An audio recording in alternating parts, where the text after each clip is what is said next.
Hello and welcome back to Pakatang season. I'm your host, King Pakatang, and officially this will actually be episode number 2, but in actuality it's episode number 1 because it's story time.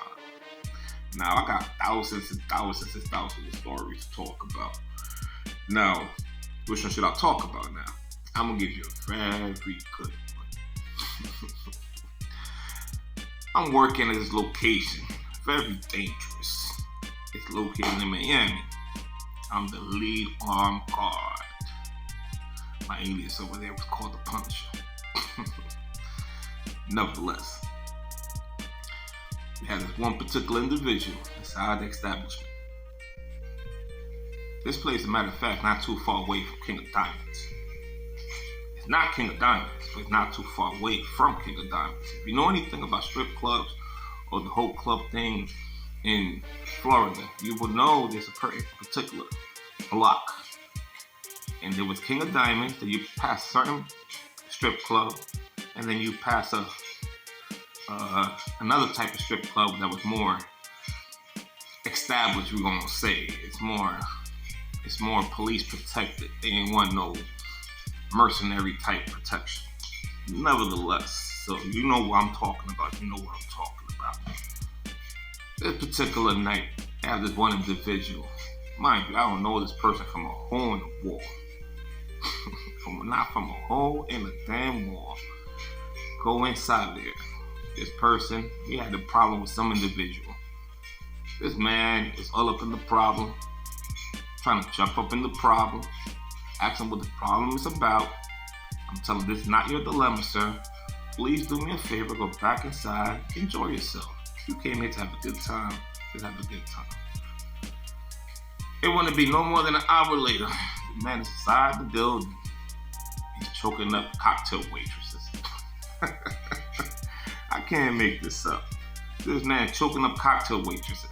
The man dropped a $20 bill on the ground. The lady picked up the $20 bill to give it back to this individual. This person decided, say, you know what? I don't think she picked it up from the ground. I believe she took it from my pocket. She think I'm stupid and decided to choke her up. Long story short, I'm outside protection. They got inside protection. If you know anything about that, you would know what I'm talking about. But let me break it down for you a little more. Usually when it comes to strip clubs in Miami, especially urban locations, you got inside security. Those are the big guys who are usually the one who choke people out, or not necessarily that format, but their job is to control the inside. My job is to control the outside, because if we all know, that's the South. In the South, it's full of weapons, guns. And that brings me to another thing about weapons. I had the particular weapon I had that night. So yeah, this individual, after choking up the lady, the big brutes, the grunts from inside, take him outside. He trying to go back inside. I'm talking to this young individual. Hey sir, fortunately, you're unable to come back to the strip club tonight for the simple fact that you got into altercation with this female who happened to work here. This person. When I tell you, they got people, you can try to talk to them, but it's like talking to the ground. It's literally the truth. Matter of fact, he was gonna be underground that night, but we get.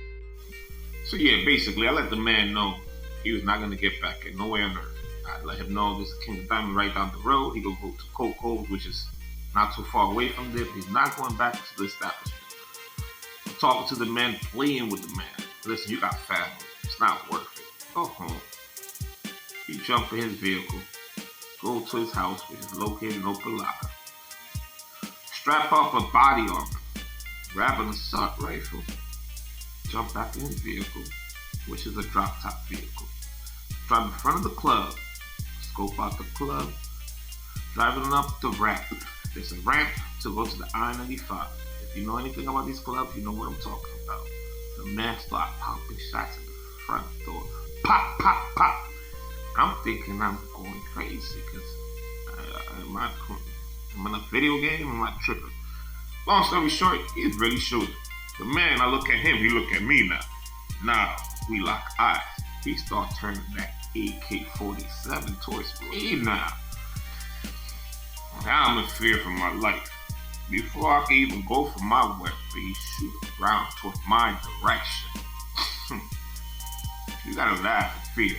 You gotta laugh at death. That's the only way you can conquer it. Boom! Took the shot. Mind you, everything in that movement is moving slow motion. If you ever been through something like this, you know what I'm talking about. But I'm having fun in some kind of way, but really, not that I'm having fun, is that I'm already involved in it, so why be afraid, I guess? But I was afraid, but not in the sense of afraid not to react. I'm afraid, like, damn, I got to react, that kind of fear. Nevertheless, this man's taking wild shots, shot in the front door, now he's shooting at me. I'm shooting at him. I'm a pretty good shot. I mean, in the future, I'll show you videos and footage, and you'll see what I'm talking about.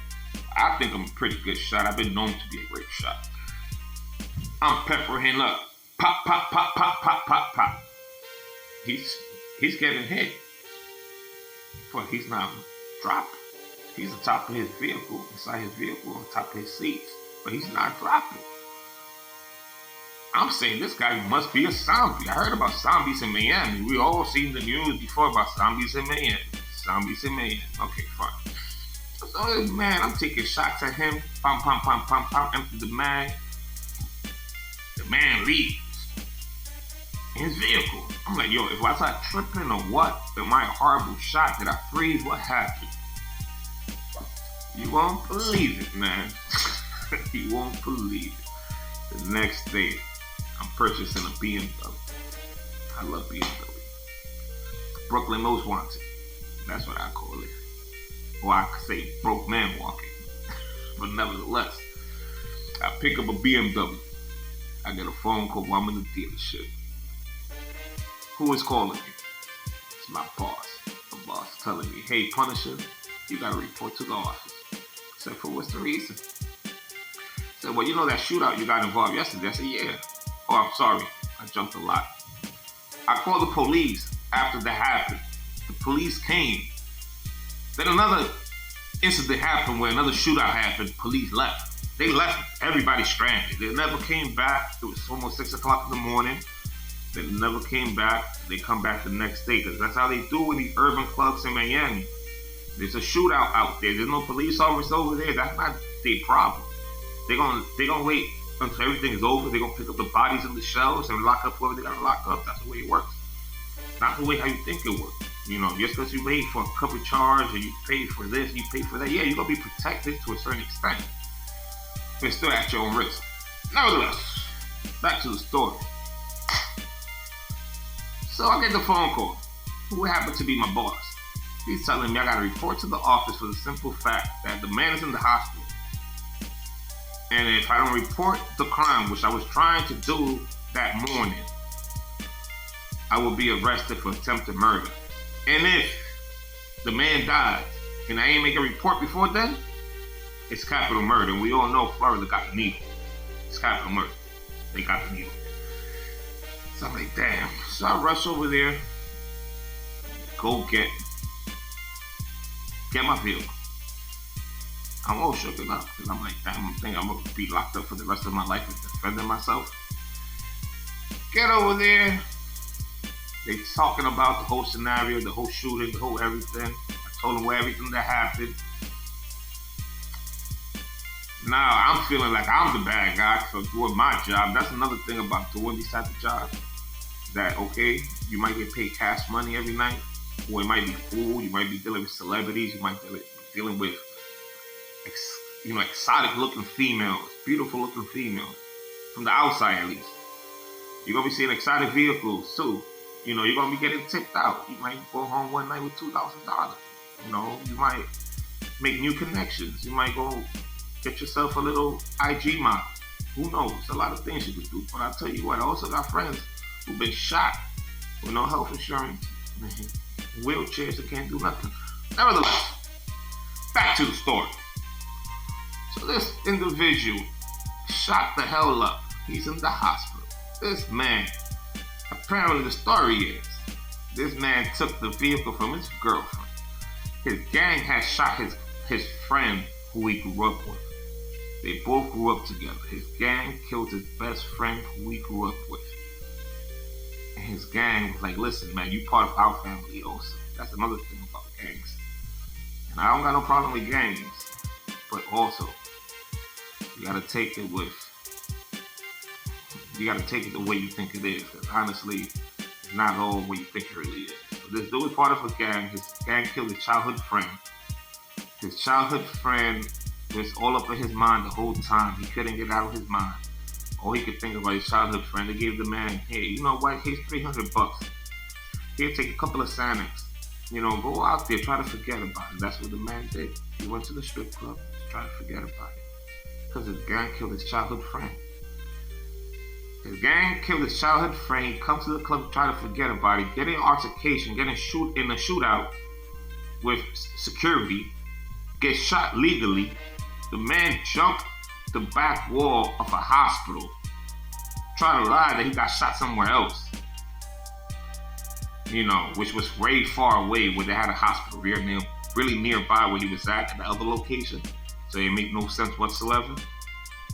The next morning, the police, you know, the sun is up to see the vehicle full of bullet holes, all riddled up with bullet holes.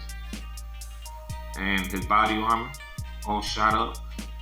And his rifle inside the vehicle. The crazy thing about it is that if it wasn't for that body armor, he would have been dead.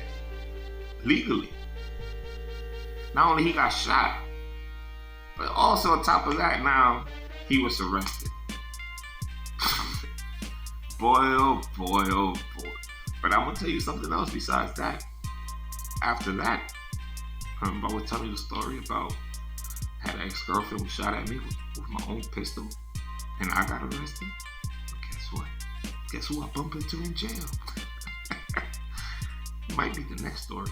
It might not be not. I'll tell you what. Do me a favor. Please like, subscribe, share, hit the bell. I would truly appreciate that. And once again, this is King Bakatang in Bakatang Cease. You already know the one and only King Bakatang. One love.